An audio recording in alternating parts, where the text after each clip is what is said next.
A couple of things to start this one. One, I've got El Chopo coming up. I think I should be going to El Chopo in a couple of weeks. That's going to be should be Saturday, August 26th. So, and I'm going to start, if I do any more videos between now and then, I'll remind everybody, if you have any requests, please tell me, leave a comment in this video or any video. Hopefully I'll read them all. If you have anything specific that you want me to focus on or to show or look for, if you want to challenge me, don't give me anything ridiculous. I'm not going to find, I don't know, pick a obscure band. I'm not going to find them.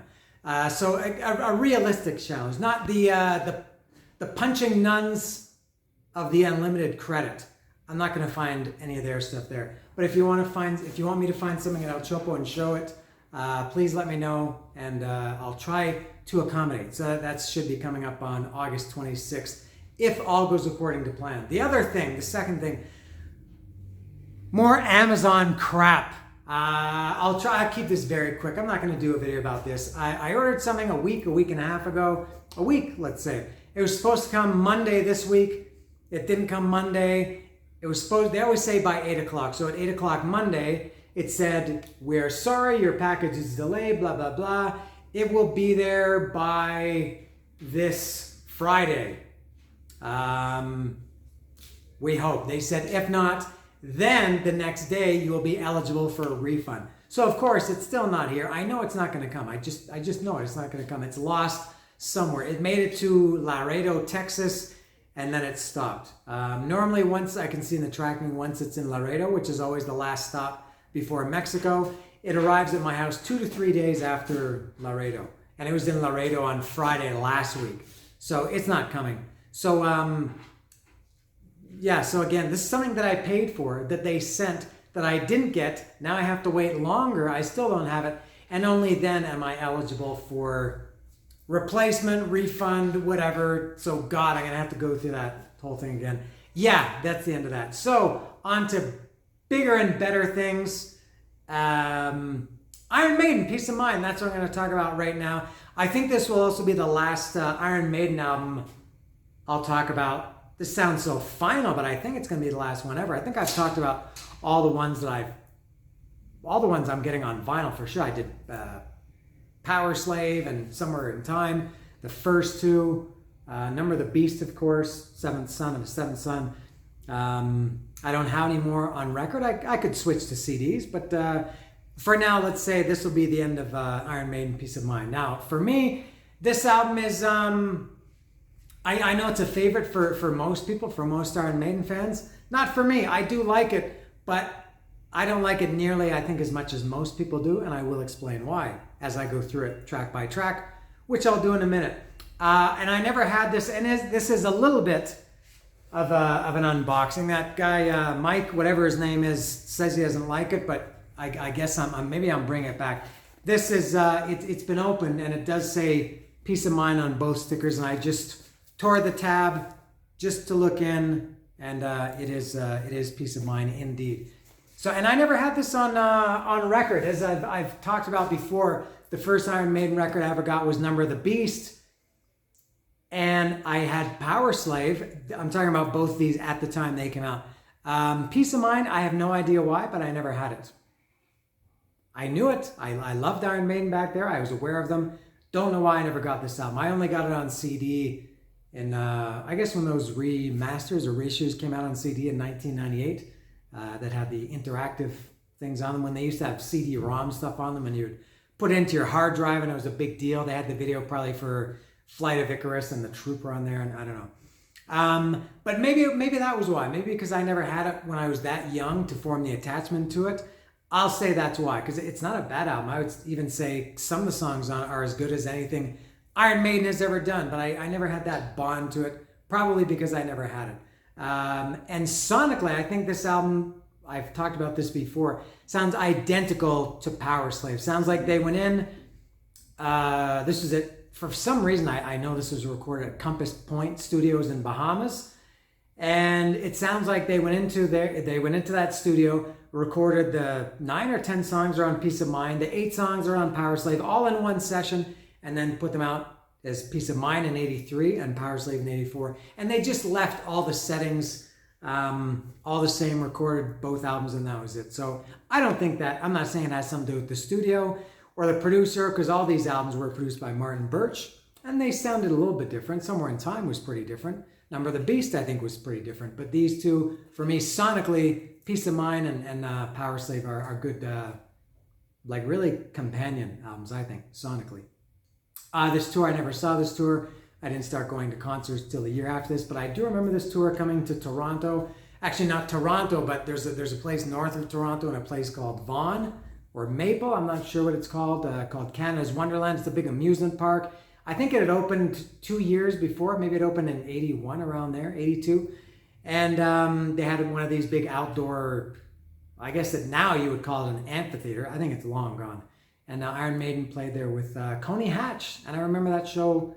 I don't remember the show. I remember that it took place. I remember that very well. So that's Peace of Mind. And I'm going to take a look at it right now. Here it is here. So not the unboxing, just a pulling out. And I noticed, yeah, it is. That's what I thought. When I opened this a couple of weeks ago just to look at it, there it is. I noticed in my preview of it that it's a gatefold. I never knew that. And I assume the original one was a gatefold. This was the reissue. They put these out 5 years ago, 4 years ago. I can't find a date on 20. It looks like, God, it's so tiny, tiny, tiny, and it's shiny. Looks like 2014 these came out. So I assume the original one was a gatefold, but I didn't know that. This might be my favorite Iron Maiden album cover. This one, or I don't know. It depends on what criteria I like. I really like all the little details in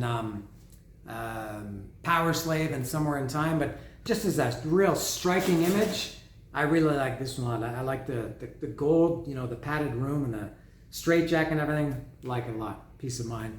And there's the back. All right. I'll open it up. Oh, I forgot to... I always have the knife here, but sometimes I forget to deploy the blade. So I'll open this up. I have a feeling that the gatefold picture inside... No, that was for Seventh Son of Seventh Son. I'm not sure. I'm sure once I see it, I'll know. Obviously, it's an image that I'm familiar with. I'm not going to be surprised. But I'm not sure what it is. All right. There's no hype sticker, as you can see, so I don't have to be gentle. And I'll put this over here. And there it is. And let's see the gatefold. Oh yeah, of course. I knew this picture where they're sitting at the dinner table with the brain. I assumed that would have been the dust jacket photo. And this, what is this? This is the lyrics. So what is the dust jacket going to be? These two sides, I would think, and maybe they are. I'm going in circles here. I'm rambling, is what I'm doing. Are they the same on the dust sleeve, dust jacket? No, it's just black. So what was the original album? Some of you obviously know. And I know I could use the Google machine to find that out, but I'm trying to be interactive. I'm trying to involve you people. So humor me and leave a comment down below and tell me if the original dust jacket was these two pictures. And the record itself, I think it's just black, right? Yeah, none of these are colored. The label is the brain, the Peace of Mind. And let me put this back in here. Yeah, so there it is. And are there 9 songs? 9 or 10? How many songs are on this? 9. Okay, that's what I thought. So side 1, the first song on side 1 is Where Eagles Dare. Tremendous Iron Maiden song. This is a fantastic song. Very classically Iron Maiden. It's not quite epic like Rime of the Ancient Mariner or Power Slave, but that's a good one. I think very dramatic. A little bit heavy for Iron Maiden. Has a kind of a darker tone to it. It was amazing when they did this on the Legacy of the Beast tour a couple of years ago. I guess at this point it's started 5 years ago, I think. And I saw 3 shows on that tour, and Where Eagles Dare was the second. Yeah, they opened with Aces High. Where Eagles Dare was the second. That drum intro is one of the great drum intros. I always cite this one and Over the Mountain by Ozzy on Diary of a Madman as great drum intros. And when I say drum intros, I don't mean like I love it loud, or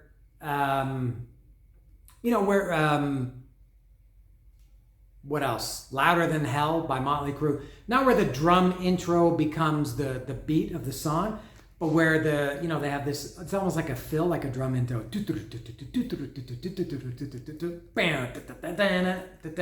Amazing. Sorry for the bad singing. Yeah, that's a great song. Next is Revelations. I've talked about this one. I've talked about Live After Death and the Legacy of the Beast live in Mexico City, Nights of the Dead album that Miguel so graciously gave to me. I didn't really like Revelations. When I first heard it on the World Slavery Tour, I wasn't familiar with Peace of Mind. As I said, I didn't have it. And then when Live After Death came out, I listened to it, didn't really catch on with me.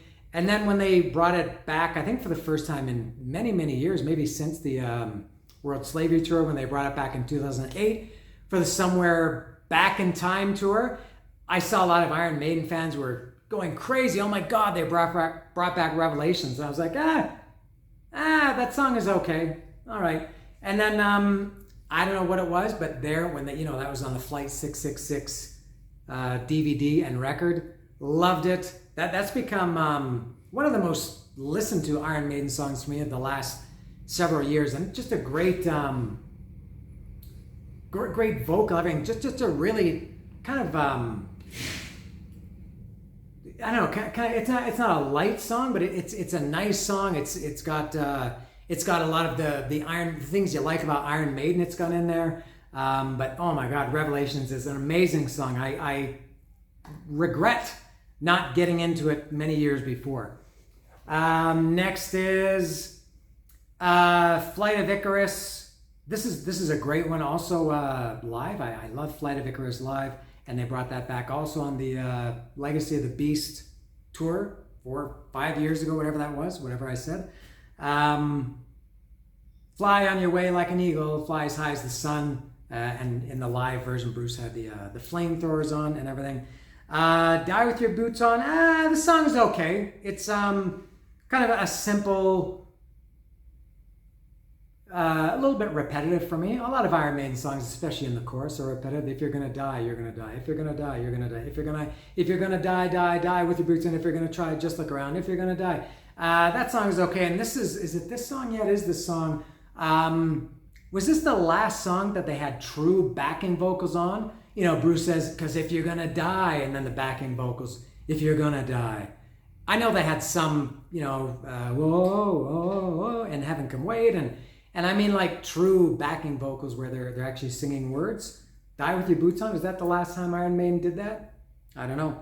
And then side 2, the Trooper kicks off side 2. I never realized that. I guess is that right? I would have just assumed that Trooper would have ended side 1. Still Life seems like it would be a better opener to side 2. Anyway, I guess I'll have to look up that too. Or you can leave a comment down below. How do you talk about these songs? Songs that you've heard so many times. It's hard to look at them objectively, like you would with songs that are kind of hidden gems or deep tracks or something like that. Because you're Enter Sandman or Rock and Roll All Night, Crazy Train. That your opinion gets skewed because you hear the song everywhere. You maybe get a little bit tired of it. And I guess that's how I feel. I feel like it's hard for me to enjoy The Trooper. But I definitely don't dislike it. I can only go back to how I felt at the time when the song was new and when it came out. And God, I love The Trooper as much as, Run to the Hills before that and Aces High and 2 Minutes to Midnight after that. And so I'm not saying it's a bad song. I think it's a great song, great Iron Maiden song, but they've never taken it out of the set list. And I'm not a set list complainer, but it would be nice if they gave the song a break. At least, I think they're not going to do that at this point. But, and Iron Maiden does a great job of mixing up set lists from one tour to another, but they've always had The Trooper in it. And I sang the song once. There is an Iron Maiden tribute band in Mexico City called Slaves of the Beast, and they played here in Cuernavaca maybe I think it was in 2016 maybe, and I went to see them, and they saw me in the crowd. I was singing along and everything, and so the singer said, come up for The Trooper, and he gave me the mic, and I belted out The Trooper. I don't know if that's on YouTube or not, but I probably didn't sound very good, but I had a really good time singing The Trooper! Here's a song off the Peace of Mind album. The song is called The Trooper. That's Bruce Dickinson's introduction on Live After Death. And next is Still Life. I like this song a lot. This is one that I'm surprised they haven't brought back. In all these years, they do the retro tours. I'm surprised they haven't brought back Still Life from this. I think it's a very good Iron Maiden song. A little bit commercial, maybe a little bit melodic for Iron Maiden. I think nothing wrong with that. I don't care about that, but I think it sounds a little bit melodic. I think Still Life is an excellent song, and that's Nico McBrain. It's a backwards loop at the beginning saying something like, you shouldn't meddle with things that you don't understand, something like that, I think, which was in response to people calling him Satanists during the Number of the Beast era, the album before. Quest for Fire. This song sucks. Quest for Fire sucks. The lyrics, the first line is, in a time when dinosaurs roamed the earth. Walked the earth. In a time when dinosaurs walked the earth. When the land was swamp and caves, we're home. His voice goes up. Oh my God, this is one that, and I don't really care too much about lyrics, although I appreciate and I love good lyrics. And sometimes I don't care about bad lyrics, but just, I can't get over the bad lyrics here. In a time when dinosaurs walked the earth, when the land was swamp and caves were home, in an age when prized possession was fire, to search for landscapes men would roam. Just that first line. And it's bad enough just reading it and seeing what the lyrics are. But then, and I hate to say anything negative, even the smallest thing about Bruce Dickinson, he's one of my favorite, not just one of my favorite singers, one of my favorite metal guys ever, just all around. I love everything about Bruce Dickinson. But just the way he delivers that, the vocals in this song, and the lyrics, gone by quest for fire. That song sucks. And I think most people agree. Do you agree? Leave a comment down below. That song sucks. Probably the worst Iron Maiden song from their classic era. Let's say from the first album through somewhere in time. No, through Seventh Son of the Seventh Son. I would say, I submit to you that Quest for Fire, it's the worst out of all of them. That's what I think. Next is Sun and Steel. Sunlight. This is another one that's similar to Still Life. It doesn't sound like Still Life, but it's a little bit of a, kind of a melodic sounding song. Sunlight falling on your steel.